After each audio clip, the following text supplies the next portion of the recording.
කොහොමද කියන්නේ බබා නිදි වගේ. එයා තරහෙන් වගේ. එයා වැඩ වගේ. ඔවුන් අම්මා උයනවා වගේ. ඉතින් අපි කියනව නේද වගේ මෙහෙම අම්මා උයනවා වගේ. නංගි හෝම්වර්ක් කරනවා වගේ. මෙන්න මේ වගේ කියලා අපි කොහොමද කියන්නේ කියලා අද ඉගෙන ගමු. එතකොට අපි කොහොමද වගේ කියලා කියනකොට අපිට සමහර වෙලාවට කියන්න පුළුවන් මොකක් හරි වැඩක් කරනවා වගේ. මොනවා හරි වැඩක් කරනවා වගේ උයනවා වගේ. ඒ වගේම තවත් තියෙනවා තත්වයක් හඟවනවා. එයා නිකම් ඇඩ්ජෙක්ටිව් එකක් ක්‍රියාවක් අපි කරනවා වගේ යමක් කිසි දෙයක්. එතකොට ඇය මෙහෙම කරනවා වගේ, ඇය නිදි වගේ, ඇය ලියනවා වගේ, ඇය පාඩම් කරනවා වගේ. අපි කොහොමද මේවා ඉංග්‍රීසි වලින් කියන්නේ? අපිට යම් කිසි කෙනෙක් යම් ක්‍රියාවක් කරනවා නම් අපිට කියන්න පුළුවන් seems to be. එක්කෙනෙක් කරනවා නම් seems to be. She seems to be sleeping.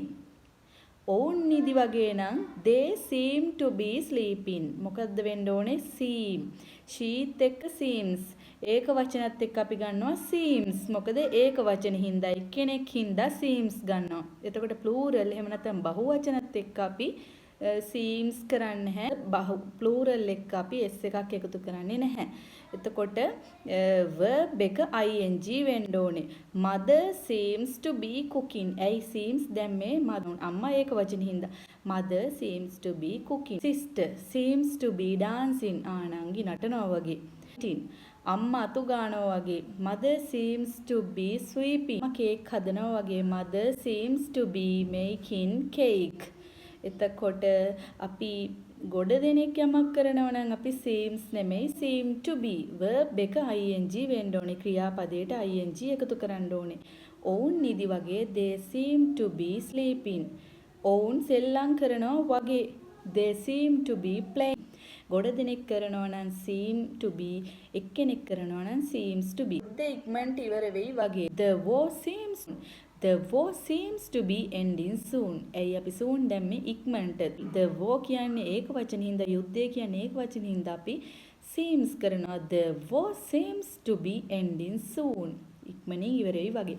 ඉතින් අපි මේ ඉගෙන ගත්ත ක්‍රියාවක් ගැන ඉතින් අපිට මේවා adjectives දාලා කියන්න පුළුවන්. ඒ කියන්නේ යම් කෙනෙක් ඉන්න තත්වයක් එයාගේ තත්ත්වය මොන වගේද? එයා තරහින් ඉන්නවද? එයා දුකෙන් ඉන්නවද? සතුටින් ඉන්නවද?